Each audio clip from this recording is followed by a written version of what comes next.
On a sunny holiday morning, a rare sight these days, I heard footsteps.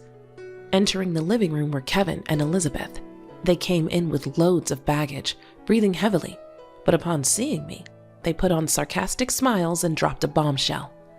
"From today, we're moving in with you. If you don't like it, divorce me and leave." Ignoring my shock, Kevin and the others started spreading their belongings in the living room. Then, Stella, who looked apologetic, followed. I quietly opened my mouth. "It's okay, but are you sure? I mean, Huh?" Kevin turned pale upon hearing me, and then he dashed out of the house. A few minutes later, he called. When I answered, he began shouting so loud it could be heard where Elizabeth was. "Are you kidding me? Why didn't you say anything?" "Oh, I thought I mentioned it before." After a pause, Kevin said, "Anyway, I'm coming back," and abruptly hung up. Elizabeth looked like she might faint at Kevin's yelling. "I'm looking forward to Kevin coming back," I said. At my words, Elizabeth's shoulders twitched in surprise. "Brace yourself. The retaliation starts now. I'm Madison, a 45-year-old office worker. Last year, I was transferred to a busy department and have been incredibly busy since. I married Kevin when I was 40. We met at a company year-end party where Kevin was invited as a guest. As his hostess, we hit it off, being from the same hometown. Kevin, 5 years my senior, was the assertive type and a godsend to me, who had almost given up on marriage as I approached 40. We married after dating for a year. No wedding ceremony, as he said it was a waste, which left me a bit sad. But in retrospect, I should have reconsidered the marriage then. "Hey, you slacked off on laundry again, didn't you?" Kevin is what you'd call a henpecked husband. Having lived alone before marriage, he could do household chores. Men shouldn't do housework, but he refused, saying, "I planned to do it tonight since I got home late from overtime," I replied. Coming home to be yelled at only exhausted me more. Kevin, displeased with my attitude, began to angrily raise his eyebrows. "Don't talk back, wife. Who do you think provides the food you eat?" Honestly, I earn more than Kevin. When we married, he knew this and chose a dual income lifestyle, but a year into the marriage, he seemed to have completely forgotten. Initially, I argued back, but as Kevin got more heated and yelled more, I started apologizing quickly just to keep the peace. "I'm sorry. It was my fault." "Do you really think so?" "Yes, thank you. It's because of your hard work that we can live this life." Saying so would satisfy Kevin. Then he would hum a tune and go take a bath. At first, I found his henpecked behavior manly, but after 3 years, I was fed up. Yet, I didn't choose divorce because my in-laws were wonderful people. I'd go out to lunch with my mother-in-law Mia once a month, and my father-in-law Ricky gave me birthday gifts. When at the in-laws' house, Kevin was kind and smiled, and we had pleasant times. My own parents died early, so my kind in-laws were as important as real parents. That's why I hesitated on divorce. But there was something I couldn't tolerate. It was Elizabeth, Kevin's sister-in-law who lived nearby. Elizabeth, divorced due to her infidelity, now lives alone in an apartment. Apparently, the reason for the divorce was Elizabeth's affair. Since hearing of this, I disliked her. Elizabeth disliked me too, bad-mouthing me even in front of Kevin, who doted on her and joined in rather than reprimanding her. Elizabeth had a daughter, Stella, whose custody belonged to her ex-husband. Stella, the spitting image of Elizabeth but completely different in character, was a very good girl. Stella used to come visit Elizabeth about twice a month. Each time, Elizabeth would bring Stella to our house. "Just a minute, Madison. Please feed Stella something delicious. I'm heading out now." So suddenly. "Thanks, bye." Elizabeth would rattle this off one-sidedly and leave without waiting for my reply. Each time, Stella would apologize. I couldn't ignore such an honest girl like Stella, so I ended up feeding her and taking her to various places. "Madison, thank you always." "It's okay. Did you have fun?" Yes, it was really fun. Can I come again? Of course. Asking me timidly while watching my face, I couldn't say no to Stella.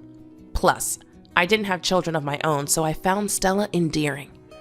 But I thought it wasn't good that Elizabeth, her real mom, was never there for Stella's visits, so I decided to ask Kevin. Hey, whenever Stella comes, Elizabeth is never around. Can't she spend a little more time with her? I meant only well for Stella, but Kevin didn't take it that way. His face turned red in an instant, and with a look of anger, he yelled at me. Elizabeth is hurt from her divorce. Unlike you, she's delicate. And yet you blame her? No, it's not like that. Just wondering where she goes every time after dropping Stella off. There's no need for you to know. Just shut up and listen. I stopped talking further to Kevin, who wouldn't listen at all. After a few apologies, a calmed Kevin suddenly started preparing to go out. I'm heading out. Where are you going? It's my business. You just stay quiet and say, have a nice day. Kevin yelled that and slammed the door as he left. Alone in the quiet room, I cried. And then I seriously began to consider divorce. Though I thought of divorce, I hadn't made up my mind because of the in-laws. Amidst this, Mia invited me for lunch, and I decided to go out after a long time. Where are you going on your day off? I'm going to lunch with Kevin's mom. With mom? You better not talk about Elizabeth. Why not? I asked back, not understanding his words. Kevin shouted in irritation. Can't you think a little? You really are stupid. Just go already, and don't talk about Elizabeth. Without waiting for my reply, Kevin pushed me out of the house. Still not satisfied, I met Mia and talked over lunch. By the way, Elizabeth is coming over, right? You knew? I thought so. Mia sighed deeply and then apologized to me. Apparently, Stella had told her that she was bothering me by coming to see Mia. I thought I raised her strictly, but maybe it's a reaction. She's into nightclubs. Nightclubs? That's right. She seems to have a considerable debt. I was surprised by Mia's words. When Elizabeth came to our house, she always dressed in branded clothes and seemed well off.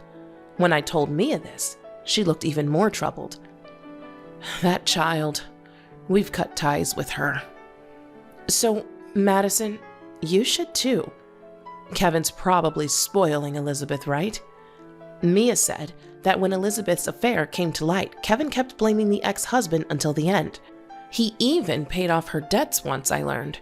And that was an eye-opener for me. I'm thinking of divorcing Kevin. I'm sorry for the trouble. That's all right. I'll support you, Mia said, holding my hand. Thinking how it would be if my mom were alive, I started planning for the divorce. The preparations progressed meticulously so Kevin wouldn't notice. Hoping to awaken Kevin to reality, I casually mentioned Elizabeth's debts, but Kevin wouldn't listen. Instead, facing Kevin's yelling, I found I could no longer feel love for him. Thanks to the help of the in-laws, I gathered plenty of evidence and learned astonishing truths. Then, the day of action arrived unexpectedly. On a sunny holiday morning, rare these days, I heard footsteps. Entering the living room were Kevin and Elizabeth. They came in with loads of baggage, breathing heavily, but upon seeing me, they put on sarcastic smiles and dropped a bombshell. We're moving in with you, starting today. If you don't like it, divorce me and leave. Ignoring my shock, Kevin and the others started spreading their belongings in the living room. Then Stella, looking apologetic, followed. I quietly spoke. It's okay, but are you sure? I mean, she... Huh? Kevin turned pale upon hearing me, and then he dashed out of the house. A few minutes later, he called. When I answered, he began shouting so loud it could be heard where Elizabeth was. Are you kidding me? Why didn't you say anything? Oh, I thought I mentioned it before. After a pause, Kevin said, Anyway, I'm coming back, and abruptly hung up. Elizabeth looked like she might faint at Kevin's yelling. I'm looking forward to Kevin coming back, I said. At my words, Elizabeth's shoulders twitched in surprise. Brace yourself. The retaliation starts now. As soon as Kevin returned, he confronted Elizabeth. Elizabeth, what's this about debts? I didn't hear anything about it. It's just a small debt, Elizabeth answered, avoiding eye contact. I couldn't help but laugh. Elizabeth glared at me. I decided to respond to that glare. Amazing, Elizabeth, calling $150,000 a small debt? I couldn't say that about such a high amount. Rich people are different. $150,000? Elizabeth turned to me with a face that looked about to cry when I casually revealed the amount, but I had no intention of letting her off. I continued, unilaterally. The guy from the nightclub? He recently got married, right? Elizabeth got dumped, huh? I'm not dumped. Once I get this house, he'll come back to me, and when we sell this place, the money, oh. Elizabeth inadvertently spilled her plan and looked at Kevin with a, I messed up face. Kevin, confused, kept looking back and forth between me and Elizabeth. I decided to tell Kevin the truth. Elizabeth planned to kick me out, then, eventually you, and sell this house. With the money, she'd pay off her debts and fund her nightclub guy. What the hell is that? Kevin stood there dumbfounded. He couldn't believe his beloved sister was using him like this. Was it all a lie? I want to live with Stella, so let us stay. I was planning to work and support both you and Stella? Hearing Kevin's words, my head ached. He couldn't support his wife, but planned to support his sister and niece? Elizabeth defiantly replied to Kevin's question. You're just an ATM, big brother. Once we sell the house, I can go back to him. Won't you listen to my request? ATM? What's that about? Enough. Elizabeth, brazen, and Kevin, furious, were leaving me out and yelling at each other. Their fight was ugly and ridiculous. The one who spoke to them wasn't me, but Stella. Enough. Both Kevin and Mom. I don't want to live together, and I only came today to say goodbye. Stella, what do you mean? This shocked both Elizabeth and Kevin, and they stopped fighting to look at Stella. Stella sighed deeply, looked straight at Elizabeth, and began to speak slowly. Mom, you're not interested in my life, right? I think I told you before, but I'm going to study abroad from high school. So today was to say that. I didn't hear anything like that. Elizabeth raised her voice, and Stella was looking at Elizabeth with a cool, disdainful gaze. Because you never really listened. Always chasing after men. I don't need a mom like that. For me, Madison is my mom. Huh? What do you mean? Elizabeth glared at her as if she were an enemy. But I was just as surprised. Stella came up to me and hugged me. Thank you for holding my hand, for the delicious meals, and for listening and taking me places. You felt like a real mom. Stella's words warmed my heart. I felt a sense of fulfillment and happiness, as if everything I had done for Stella had come to fruition. I never had children, so I often worried if my way of interacting with Stella was correct. That's why I was even more moved. Stella, I too was happy to be with you. Do your best over there too. As I said this and wiped my tears, Stella smiled at me. Yeah, I want to call and send messages. Is that okay? Of course. Stella and I looked at each other and laughed. Elizabeth was watching us resentfully. Then, with a smug smile as if she had an idea, she started laughing. Stella, I'll go with you. Why? It's hard to live there alone, isn't it? Let's live together. They'll pay for our living expenses, right? I was astounded by her audacity. Stella, beside me, looked just as disgusted. Unaware of our reactions, Elizabeth started fantasizing about life after going abroad. Mom, while Stella's at school, we can go to the beach or shopping. When she's at her part-time job, I'll take a nap. At night, I'll go out a bit.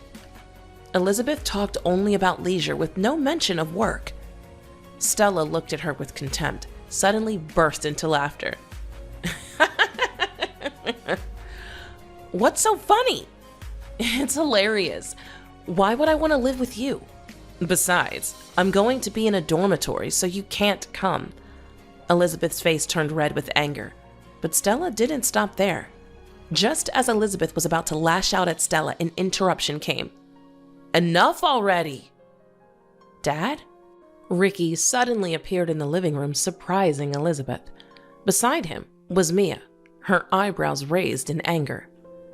Coming here after hearing from Madison, and what do I find? How long will you keep troubling others, Elizabeth? Mom, this is a misunderstanding. Stella decided this on her own. In the middle of Elizabeth's words, Mia approached her and raised her hand. A loud sound echoed in the living room, followed by silence. The first to speak was Elizabeth. That's awful, to hit me, Mia retorted sharply. You deserve it. I was wrong to leave you alone after causing trouble to Madison. We've arranged for you to stay with a relative. We're going there now. Elizabeth turned pale and looked to Kevin for help, but he averted his gaze, feeling betrayed.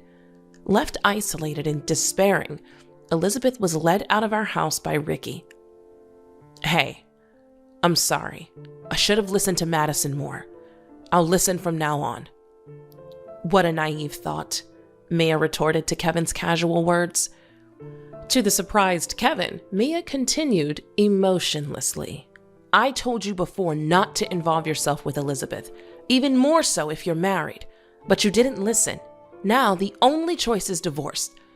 Kevin looked at me, pale-faced. I smiled at him. Then, feeling slightly relieved, I prepared to drop the bombshell. Let's get a divorce. I'll also claim alimony for your verbal abuse.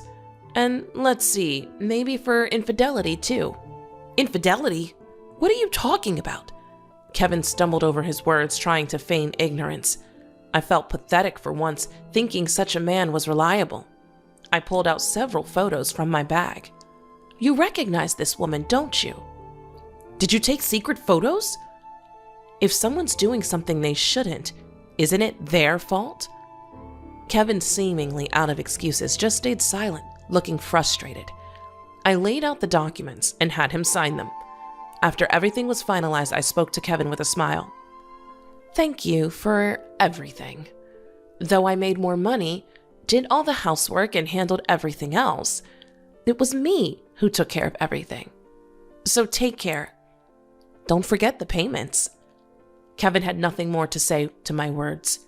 I said goodbye to Mia and left our house. I arranged to pick up my belongings later and stayed at a nearby hotel after dropping Stella off at her home. A clean room, a soft bed, and a space without anyone to complain. That's when I finally regained my freedom after 5 years. The next day, I promptly filed for divorce and became truly free. Mia called to apologize and assure that Kevin would deposit the alimony within a week, which he did, in full. Since Kevin had little savings due to giving money to Elizabeth, the in-laws had paid the alimony in advance.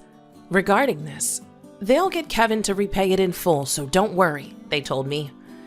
Kevin lost his job and was sent to live with a different relative. He ended up on a farm, working from dawn to dusk, without holidays.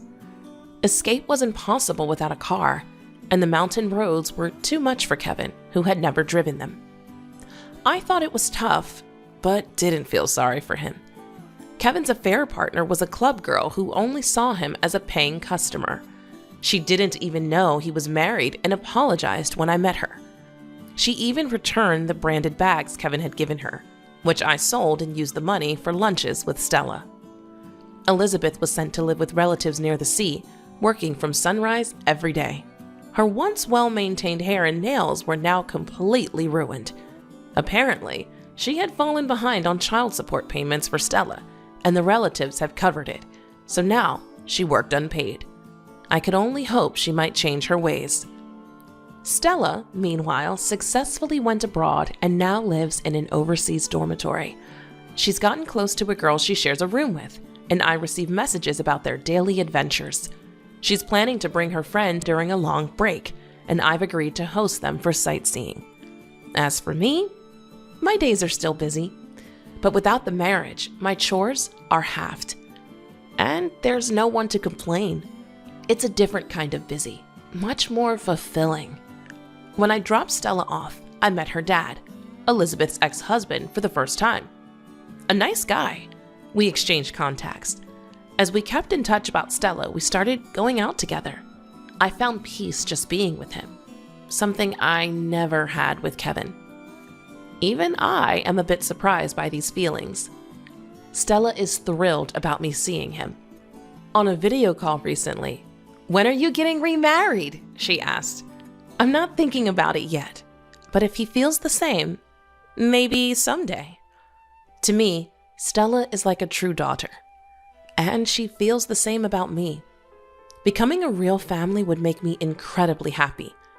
With that hope in my heart, I head to work today as well.